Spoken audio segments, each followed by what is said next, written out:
Grab your goggles and get ready to laser some titties. We're talking the boys. Yes, I guess. Season 2, episode 5. Chris, what'd you think of it? I'm going to be honest. This is the first episode that felt a little filler. There's enough in there that I really did enjoy, but ultimately, I like it going week to week. I want to be preface that. But this is the first episode. I'm like, I'm going to need another. We talked about this and the review bombing this show, which I think is just childish and ridiculous, because I do like the water cooler moments. I like taking time with shows I like. If it's a mediocre show that I just want to get through, I want the binge, but this is a better show. So I like the week to week, but this kind of episode is this is the one where you're like, oh, I wish I could binge. It's the downside of that. You guys go ahead.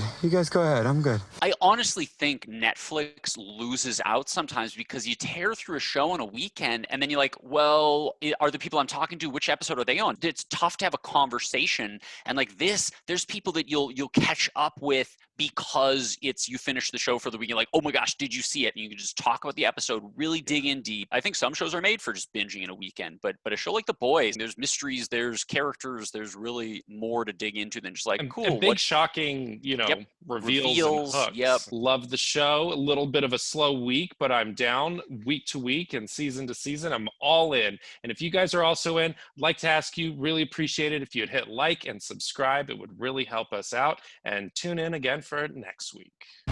We're in a little bit of trouble. Black Noir's here. You want to take me on, do you?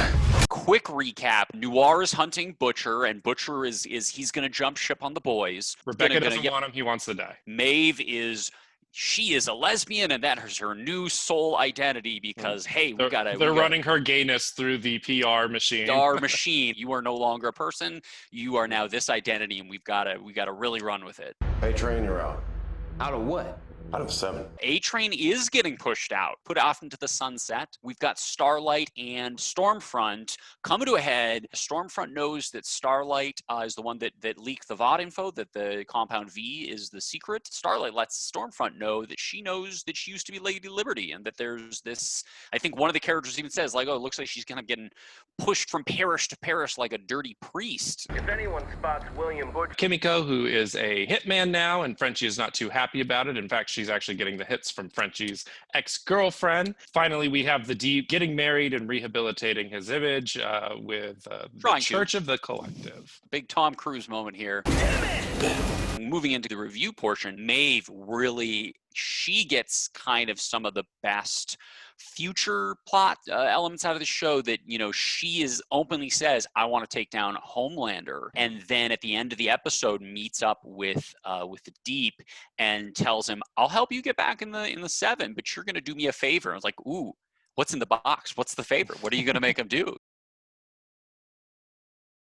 That was the one moment that kind of had me really intrigued to see where that plot line goes. The rest of it, not really new information. There wasn't a lot new that happened in the episode. Yeah, I agree. The Maeve plotline this week was by far the most intriguing because you're thinking like, oh my God, she could team up with the boys. Her and Starlight could actually get together and maybe plan something. I think what this episode did good was kind of throw a little more of the human side on all of the characters, even if it was a bit of a slower episode. So like you said, Maeve, we're getting to see her relationship with Elena and how they're trying to, kind of change them for the PR thing.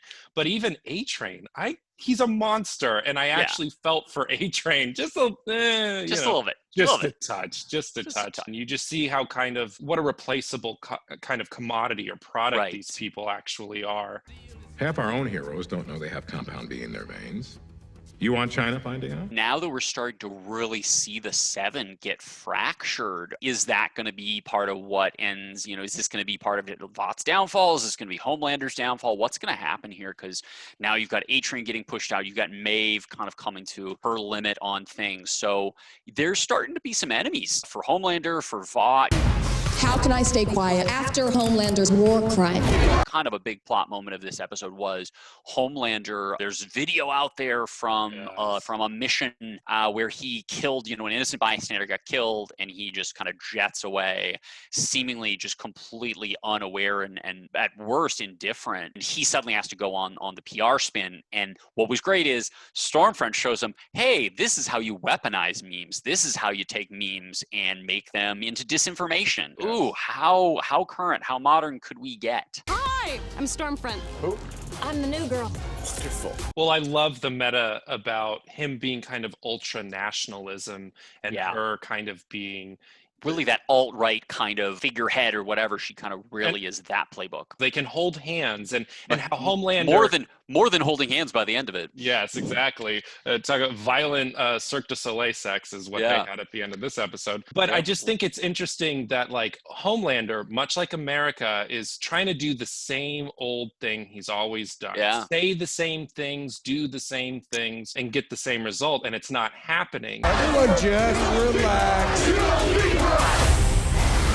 One of the big images from the trailer, before the season started was like Homelander lasering a crowd of people.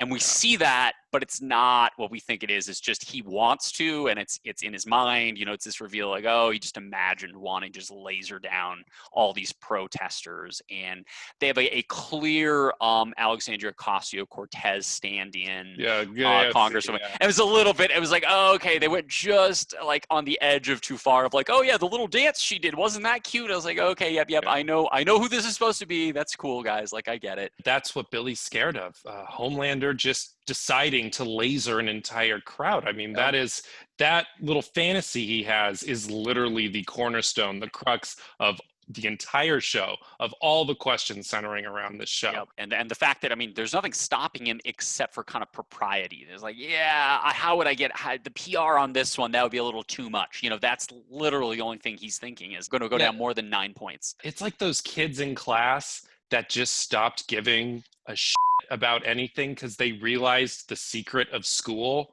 Yeah. If you don't care about bad grades, there's nothing they can do to you. Yeah. Like there's no way to discipline you. And I'm just so terrified as Homelander gets closer and closer to realizing like, I don't care about the grades anymore. Right. I don't care about the approval. I just want to do whatever I want. Now, don't be a pussy. Laser my f***ing tits. 1, 2, 3. Although we did find out, holy crap, Stormfront is maybe a little more powerful than even we thought. Episode 3 was impressive, and now it's like, oh yeah, Homelander lasering her, like, yeah, she can take it. They're a lot of fun. She has a real tense moment, but obviously with Starlight is kind of a big one, but also with A-Train. She's playing with A-Train a little bit. She seems to kind of like just relish in getting others to make the assumption that, that she's... I don't know what you're talking about. Like, I don't know, what are you talking about? That's, oh my gosh, why would you say that? I'm just trying to help. We're going to be on episode 6. We have 3 episodes left. So I feel like at some point here we're gonna get some big things happening because Team Homelander and Stormfront, is that gonna be Team Vought as well, or are they gonna be in their own corner and then Vought's kind of in one corner and then we've got literally everybody else in the show starting to be on the same team, or at least, and I don't want to say they're on the same team, but they have a common goal, which will be interesting to see. Suddenly you got these really disparate, characters. Like you got the Deep and A-Train and Maeve and the boys and Starlight, and they're all have a common goal of toppling Homelander and Vought. Daddy's home. Stormfront is creating this alliance with Homelander. She's vocal about being against Vought and their policies, and she's really stirring stuff up. But Vought has been hiding her for years. Right. So I'm just waiting. I know the show has it up their sleeve. I'm waiting for the big reveal. Vought knows exactly what they're doing. They have a plan, a contingency, and we're waiting for it to all drop somewhere in end episode 7? Right. Episode 8. Luckily, we're not monetized, so I'm just going to say this. It'll be like when Comcast rebranded to Xfinity. It'll be like, oh, actually, we're going to destroy Vought, and now we're this new private military. The king is dead, long live the king. Yep, exactly. I'm wondering if that's where we're going with this. You heard it here first. At whom exactly do your heroes report to? Same person as always. Me. I think one of the more touching moments is like kind of really discovering who Huey is and really who Huey is to Billy, how he reminds him of Lenny. We're told the aunt kind of implies that he reminds him of his younger brother. Billy even tells him, you're my canary. The canary in the coal mine. If you die, I'm dead. This season, Butcher's been especially distant, especially kind of harsh, and so to finally get a little moment like, oh, okay, maybe there's something that could bring him back. Yeah, exactly. Huey's strength is not his fighting or his physical strength, but it's about keeping Butcher grounded to his own humanity. And, you know, ultimately, if he's ever going to get Rebecca back, that's what it's going to be from. Boy, Billy, you should have told me you were bringing company. We talked about last episode that kind of getting revenge was kind of his whole motive in the first season, and then getting Rebecca back was really supposed to be his motive this season, but now that's been just, the rug's been pulled, and we really have to see what's going to be Butcher's driving force now. Is it maybe going to be actually doing good for the world? I don't know. Could happen. I just got off the phone with Butcher, and I think something might be wrong. What would make you think that? He was nice. Tell me everything he said. I like Noir a lot. He's very scary. He's like very likable and terrifying at the same time. But, you know, the fact that like Edgar is watching and constantly. it's like, is he always watching? And is he his like robot person thing, or not a robot? You know what I mean? But I don't know. I've heard enough rumblings that there's some twist in the comics with Black Noir, and I've never looked into it because I don't want to know. I want it to be a surprise for me. You know, we're gonna at some point find out what's the deal with Black Noir. And this episode was cool to see. You know, they hid the punches, so to speak, but like he's explosions left and right when he tries to break into the house. It was a cool scene. Ultimately, they got pulled a little because Butcher's like, I've got secret pictures of your monster child. Maybe. I hope we're not doing that too much. Like it feels like a lot of characters being like, well, you can't kill me because I've got this secret on you. And there's been a lot of that. And I hope at some point we need to see some other creative way of getting out of situations. I also didn't like how they quickly dismissed the Stormfront as Liberty. It was just kind of like a throwaway line, like, we hacked something and she's Liberty. Like, okay, there was no real mystery search there. That was the only thing I was bummed about. But ultimately, love the show. If you guys are enjoying the video, give us a like, give us a subscribe. We're going to have these coming every week and other videos in between. So we'd love to have you along for the ride.